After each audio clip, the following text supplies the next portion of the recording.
Bom dia, meus irmãos. Graça e paz e misericórdia da parte de Deus seja contigo nesta manhã. Sou o professor Rodolfo e nós estamos iniciando o nosso 13º dia de exposição e leitura bíblica do livro de Gênesis. Hoje estamos diante dos capítulos de número 37, 38 e 39. Como de costume, vamos iniciar com uma oração ao nosso Deus. Altíssimo e soberano Deus, Pai do nosso Senhor e Salvador Jesus Cristo, nosso Deus e nosso Pai. Nós queremos te louvar, Senhor, nesta manhã, por tuas muitas misericórdias e por tua muita bondade, porque o Senhor nos amou, o Senhor nos resgatou e pelo sangue de Cristo, o Senhor tem paz conosco, nós temos paz contigo. Fomos reconciliados contigo pelo sangue da cruz. Ó Deus, nós te louvamos por essa maravilha, nós te louvamos por essa bênção, por essa graça, Senhor, que não tem preço, por esse enorme favor que o Senhor nos fez, salvando-nos, resgatando-nos, ó Deus, perdoando os nossos pecados, escrevendo o nosso nome no livro da vida. O Senhor nos deu vida, nos vivificou. Portanto, estávamos mortos para os nossos delitos, e o Senhor nos deu vida e nos fez assentar, ó Pai, como igreja, nas regiões celestes, onde o Senhor habita, aonde está o seu nome, nos lugares altos, nos lugares altíssimos é que o Senhor habita. Os céus dos céus não podem te conter, Senhor, porque todo o poder está em tuas mãos. Toda a autoridade está em tuas mãos. O Senhor move nações, move reinos, move impérios.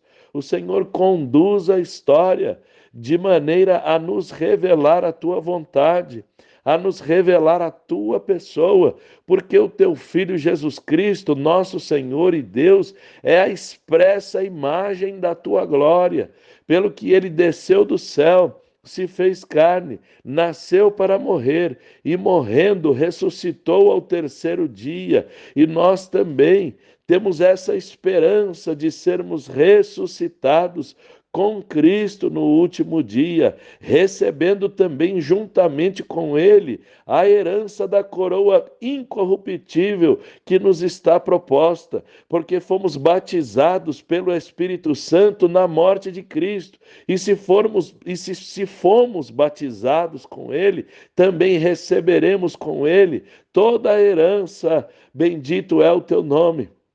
Então, Senhor, nós te louvamos, nós te exaltamos e glorificamos o teu nome nesta manhã. Pedimos o teu auxílio, pedimos a tua ajuda, pedimos entendimento, Senhor, para compreender as verdades da tua palavra e entendendo, conhecendo, sejamos sábios ao ponto de praticar aquilo que o Senhor nos tem ensinado diariamente, a porção da tua palavra com a qual o Senhor tem nos alimentado, com a qual o Senhor tem nos fortalecido. Por isso te louvamos, Senhor, e ainda peço a tua bênção sobre a vida do meu irmão, sobre a vida da minha irmã e da família dos meus amados que estão juntamente conosco, lendo a palavra, ouvindo a exposição da palavra. Pedimos ao Senhor força e vigor aos teus servos para permanecerem firmes na leitura da palavra e também ouvindo a nossa humilde explicação e exposição daquilo que o Senhor nos tem dado. Nós te louvamos e te agradecemos por todas estas bênçãos, com posse de vitória e certeza que o Senhor é vivo e nos ouve. Pedimos também que abençoe o nosso final de semana, para a glória do nome de Jesus, o teu Filho. Amém, Senhor. Capítulo de número 37.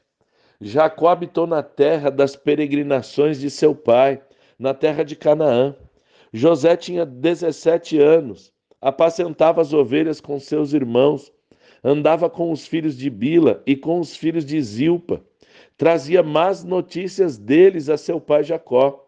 Jacó o amava mais do que a todos os seus filhos, porque era filho da sua velhice, e fez-lhe uma túnica colorida. E seus irmãos percebiam que seu pai o amava mais do que a todos eles. Odiaram-no e não tinham mais paz com ele. Teve José um sonho que contou a seus irmãos, por isso o odiaram ainda mais.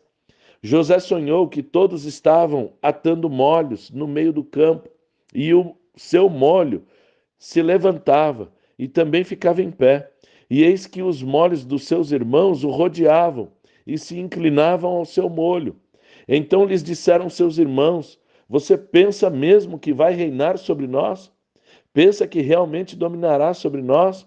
E com isso o odiavam ainda mais, por causa dos seus sonhos e de suas palavras. José teve outro sonho e o contou a seus irmãos e disse: Sonhei que o sol e a lua e 11 estrelas se inclinavam a mim. E contando a seu pai e seus irmãos, repreendeu o seu pai e disse-lhe: Que sonho é esse que você teve? Você está querendo dizer que eu, a sua mãe e os seus irmãos iremos e nos inclinaremos até o chão diante de você? E seus irmãos o invejavam. Seu pai, porém, guardava isso no seu coração. E seus irmãos foram apacentar o rebanho de seu pai junto de Siquém. Israel, que é Jacó, disse a José: Vai, vê como estão teus irmãos e como está o rebanho, e me traga notícias. Assim o enviou do vale de Hebrom e foi a Siquém. Encontrou um homem porque andava errante pelo campo. O homem perguntou o que José estava procurando, e ele respondeu que procurava por seus irmãos. E o homem disse que já haviam saído de lá, pois os ouviu dizer que iam para Dotã. José, pois, seguiu atrás de seus irmãos e os achou em Dotã. E vendo ele de longe, antes que chegasse a eles, conspiraram contra ele para o matar, dizendo: Lá vem o sonhador mor. Vamos matá-lo e jogá-lo numa cova qualquer. Inventaremos que uma fera o comeu e veremos o que será dos seus sonhos. Rubem, porém, livrou-o das suas mãos e disse: Não lhe tiremos a vida. Não derrameis sangue, lançai-o nesta cova que está no deserto, e não o façam mal nem o matem. Isto disse para livrá-lo das mãos deles e para que ele voltasse a seu pai. E chegando José a seus irmãos, tiraram de José a túnica de várias cores e lançaram numa cova vazia. E se assentaram a comer pão. E viram uma companhia de ismaelitas que vinha de Gileade, e seus camelos traziam especiarias e bálsamo e mirra, e iam levá-los ao Egito. Então Judá disse aos seus irmãos: Não teremos lucro ou vantagem se matarmos a nosso irmão. Vamos vendê-lo a estes ismaelitas e não vamos matá-lo, porque ele é nosso irmão, nossa carne.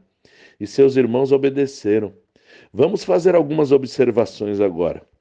Veja que Moisés, ao dizer essas são as gerações de Jacó, ele não quis fazer como ele descreveu a de Esaú, trazendo uma genealogia de sua descendência. Mas ele parece estar retomando a história que vinha contando antes, a história de Jacó e sua família, que voltando de Padã Arã, se encontrou com Esaú e parou para sepultar Isaque. E agora ele volta com a história aqui no capítulo 37. Então entendemos a genealogia do modo que Moisés escreveu aqui e em todo o Pentateuco, muito mais como uma história familiar do que uma genealogia. A palavra hebraica usada para gerações no versículo 2 é toledot e confirma essa ideia de registro de eventos familiares. Como afirmamos nos capítulos iniciais, a história do povo de Deus é uma história de famílias, de gerações que vão atingir o seu clímax no nascimento do Messias prometido, Cristo Jesus, o nosso Senhor e Deus, seja Ele bendito para todo sempre. Também era comum, e até hoje, um certo cuidado maior dos pais pelos filhos mais novos, principalmente quando se tinha muitos filhos, sendo os pais já de idade mais avançada, maior experiência na educação. Eu costumo dizer que um pai com mais idade é um pai com experiência de avô, e isso faz muita diferença no cuidado e na educação. E por outro lado, os filhos mais velhos deveriam ter maturidade o suficiente para entender a situação. Nada justifica a inveja transformada em ódio pelos irmãos de José, mesmo que alguns não fossem filhos da mesma mãe, e ainda que fossem filhos de funcionárias, de servas, e não da dona da casa. Os sonhos de José também não justificam o aumento de ódio que os seus irmãos tiveram. Essas coisas são tendências do pecado nos homens, dispostos a matar por inveja e ódio. Pois José era um homem justo e devemos entender a questão dele trazer más notícias de seus irmãos para seus pais, como o próprio ódio que os irmãos mantinham por ele.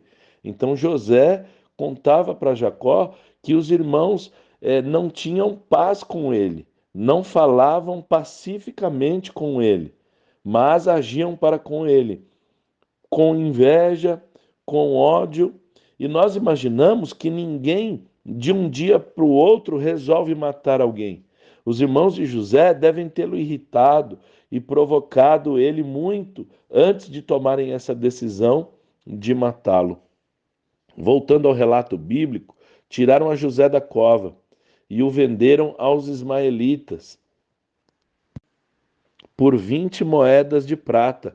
Abro aqui um parêntese, a exemplo de Jesus, que também foi vendido por 20 moedas de prata. Fecha o parêntese. Então, tirando-o da cova, venderam-no por 20 moedas, levaram José ao Egito, e quando Rúben voltou à cova, eis que José não estava mais. Então rasgou as suas vestes. Depois perguntou aos irmãos para onde ele iria, querendo dizer como que ele voltaria sem José. Então pegaram a sua túnica e mataram um cabrito e tingiram a túnica no sangue, mandando levá-la a seu pai, e disseram: temos achado essa túnica. Reconhece se é a túnica do seu filho? E disse Jacó: é a túnica do meu filho. Uma fera o comeu.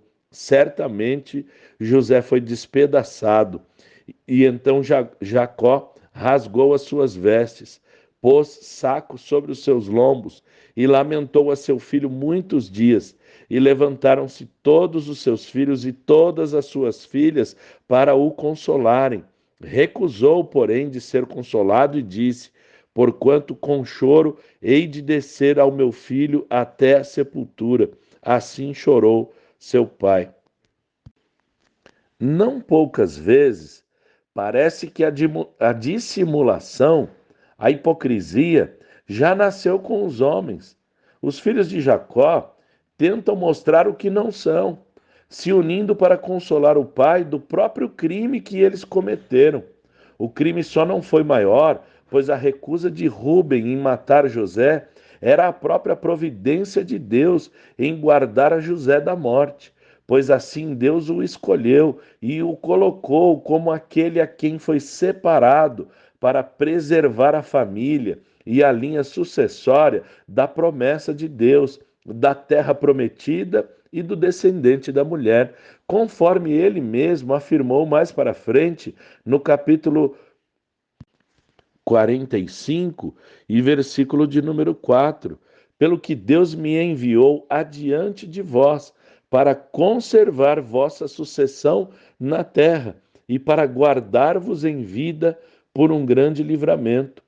Se os filhos de Jacó tivessem mesmo temor a Deus, eles teriam reconhecido a sua falta, o seu grande pecado. Embora nenhum remédio pudesse realmente resolver o mal, o arrependimento teria produzido algum fruto. Por este exemplo, somos ensinados com o cuidado de evitar a dissimulação e a hipocrisia, o que implica continuamente cairmos em novas armadilhas. Antes, devemos confessar os nossos pecados contínua e constantemente, porque aquele que confessa e deixa alcança misericórdia. Finalizando o capítulo 37, os midianitas venderam José no Egito a Potifar, oficial de Faraó, capitão da guarda. Capítulo 38. Aconteceu por esse tempo que Judá se afastou de seus irmãos e se hospedou na casa de um adulamita, chamado Ira, e viu a filha de um cananeu, chamado Sua. Ele a tomou por mulher e teve relações com ela. A mulher ficou grávida e deu à luz a um filho, e Judá lhe deu o nome de Ela ficou grávida outra vez e deu à luz um filho, a quem ele deu o nome de Onã. Mais uma vez ela ficou grávida e deu à luz a outro filho, a quem ela chamou de Selá. Ela estava em Quezibe quando o teve. Judá tomou uma esposa para o seu primogênito. O nome dela era Tamar. No entanto, o primogênito de Judá, era mau aos olhos do Senhor, e por isso o Senhor fez com que ele morresse. Então Judá disse a Onã: tenha relações com a mulher do seu irmão, cumpra a obrigação de cunhado e dê uma descendência ao seu irmão. Mas Onã sabia que o filho não seria considerado seu. Por isso, todas as vezes que tinha relações com a mulher de seu irmão, deixava o sêmen cair na terra, para não dar descendência ao seu irmão. Nesses 9 primeiros versículos, duas questões chamam a atenção. Era mau aos olhos do Senhor. E é difícil imaginar uma maldade ainda maior do que os próprios filhos de Jacó. Mas nesse caso, Deus o julgou e não o deixou viver. E a segunda questão é a lei do levirato. A lei do levirato regulamentava o casamento entre uma viúva e o irmão de seu marido. O termo levirato tem origem no latim levir, que significa irmão do marido. O casamento levirato tinha o objetivo de preservar a descendência de um homem casado. Caso o homem falecesse sem ter gerado um filho com sua esposa, seu irmão solteiro deveria casar-se com a cunhada viúva. Em algumas ocasiões, na ausência de um irmão disponível, um parente próximo poderia casar-se com a mulher viúva.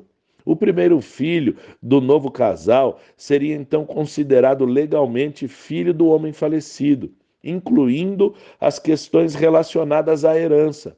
Desta forma, a lei do levirato era aplicada para zelar pela linhagem de um homem, protegendo a continuidade de seu nome e sua herança.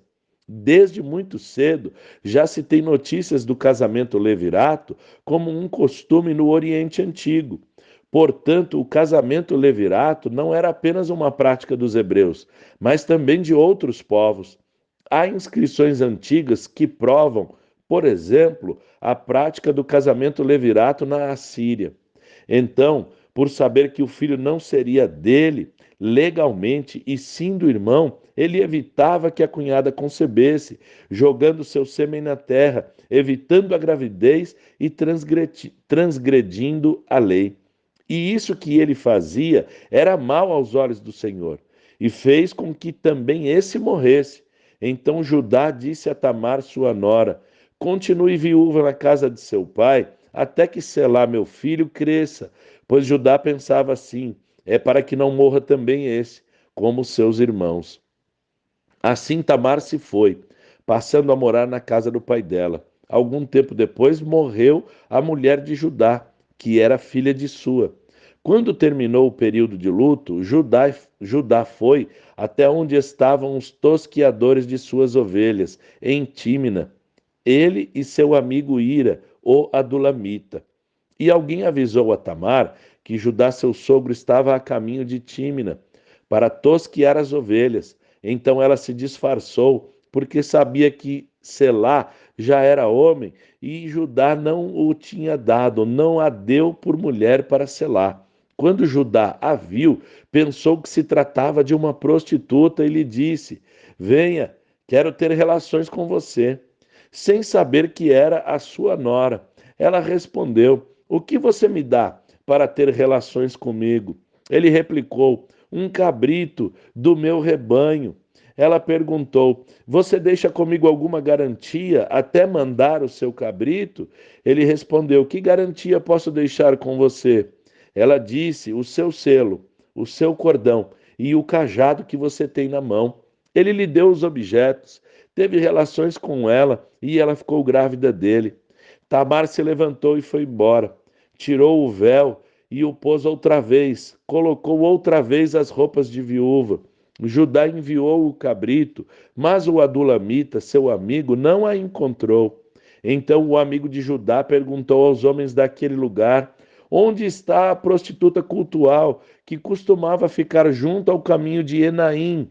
Responderam: aqui não havia nenhuma prostituta cultual. Ele voltou a Judá e disse: não encontrei a mulher. E além disso, os homens do lugar me disseram que lá nunca houve nenhuma prostituta cultual. Judá respondeu: que ela fique com aquelas coisas para si, para que não venhamos a passar vergonha. Eis que mandei o cabrito, mas você não encontrou a mulher. Passados quase 3 meses, foram dizer a Judá: a sua nora Tamar se prostituiu, pois está grávida. Ao que Judá respondeu: traga-no para fora para que seja queimada. Quando a estavam trazendo para fora, ela mandou dizer ao sogro: eu estou grávida do homem a quem pertence estas coisas. Veja se reconhece de quem é este selo, este cordão e este cajado. Judá os reconheceu e disse: ela é mais justa do que eu, porque não a dei a selar meu filho. Estando ela para dar à luz, havia gêmeos no seu ventre. Ao nascerem, um pôs a mão para fora, e a parteira, tomando-a, amarrou nela um fio vermelho, dizendo: este saiu primeiro. Mas, recolhendo ele a mão, o outro nasceu primeiro. E a parteira disse: como você rompeu a saída? E lhe deram o nome de Pérez. Depois nasceu o irmão, e lhe deram o nome de Zera. E Onã, irmãos que morrem sob juízo divino. Judá partiu de casa, possivelmente por causa da discórdia familiar, e casou-se com uma cananeia. Novamente o casamento contra as tradições israelitas e posteriormente proibido pela lei, gerou um autêntico desastre. Deus julgou e matou 2 filhos de Judá. Morreu primeiro, sem causa revelada. Onã então morreu por recusar-se a ser pai de um filho que carregasse o nome de Tamar e Judá, prostituição e hipocrisia. A viúva de Tamar, que teve um herdeiro rejeitado por Onã, ficou perturbada quando Judá recusou-se a dar-lhe seu terceiro filho em casamento. Ainda desejando um filho, ela se disfarçou de prostituta e seduziu a Judá. Ouvindo que Tamar estava grávida, Judá presunçosamente ordenou a morte dela, até ouvir que o filho era seu, e foi obrigado a confessar o seu pecado. Capítulo 39. José foi levado para o Egito, e Potifar, oficial de Faraó, comandante da guarda, egípcio, comprou-o dos ismaelitas que o tinham levado para lá. O Senhor Deus estava com José, que veio a ser homem próspero, e Potifar percebeu que tudo o que José fazia, o Senhor o prosperava em suas mãos. Assim, José achou favor diante dos olhos de seu dono, e o servia como mordomo e administrador de tudo o que tinha. E desde então o Senhor abençoou a casa do egípcio por causa de José. A bênção do Senhor estava sobre tudo o que tinha, tanto em casa como no campo. Potifar confiou tudo o que tinha às mãos de José, de maneira que não se preocupava com nada, a não ser com o pão que comia. José tinha um belo porte e boa aparência. Depois de algum tempo, a mulher de Potifar pôs os olhos em José e queria ir para a cama com ele, mas José recusou, dizendo: escute, o meu senhor não se preocupa com nada do que existe nesta casa, porque eu estou aqui. Tudo o que tem ele passou às minhas mãos. Não há ninguém nesta casa que esteja acima de mim. Ele não me velou nada, a não ser a senhora, porque é a mulher dele. Como, pois, cometeria eu tamanha maldade e pecaria contra Deus? Ela provocava a José todos os dias, mas ele recusava ir para a cama com ela e evitava até ficar perto dela. Porém, certo dia, José entrou na casa para fazer o seu serviço e ninguém dos de casa se achava presente. Então ela o pegou pela roupa e lhe disse: Venha para a cama comigo. Ele, deixando a roupa nas mãos dela, saiu, fugindo. Quando ela notou que José tinha fugido e deixado a roupa nas mãos dela, chamou os homens de sua casa e lhes disse: Vejam, meu marido nos trouxe esse hebreu para nos humilhar. Ele entrou no meu quarto, querendo me levar para a cama, mas eu gritei bem alto. Quando ele ouviu que eu levantava a voz e gritava, deixou a roupa ao meu lado e saiu, fugindo para fora. Quando Potifar ouviu as palavras de sua mulher que lhe disse, foi assim que o seu escravo me tratou. Ele ficou irado e lançou José na prisão, no lugar onde os presos do rei estavam encarcerados. O Senhor, porém, estava com José. Foi bondoso com ele e fez com que encontrasse favor aos olhos do carcereiro, que confiou às mãos de José todos os presos que estavam no cárcere. E José fazia tudo o que se devia fazer ali. O carcereiro não se preocupava com nada do que tinha sido entregue às mãos de José, porque o Senhor estava com ele, e tudo o que ele fazia, o Senhor prosperava. Não há a menor dúvida de que o favor peculiar e extraordinário de Deus apareceu para José, de modo que ele era claramente conhecido por ser abençoado por Deus. Mesmo ele sendo prisioneiro e vivendo entre os criminosos precariamente, mantinha sua vida sujeita à vontade de Deus. Aprendemos que, mesmo em meio aos nossos sofrimentos, devemos perceber a graça de Deus e que o Senhor nos seja suficiente. Quando algo severo deve ser suportado, devemos em tudo dar graças, para que não sejamos ingratos a Deus, que declara que está presente conosco todos os dias, até a consumação dos séculos. E ainda a graça de Deus, que nos libertou da escravidão do pecado e do reino das trevas, nos deve ser suficiente. A sua graça nos basta. Obrigado, Senhor nosso Deus. Que Deus abençoe a sua vida nesta manhã. Tenha um fim de semana excelente, abençoado pelo Deus de José, o Deus de Jacó, o nosso Deus, o nosso Senhor.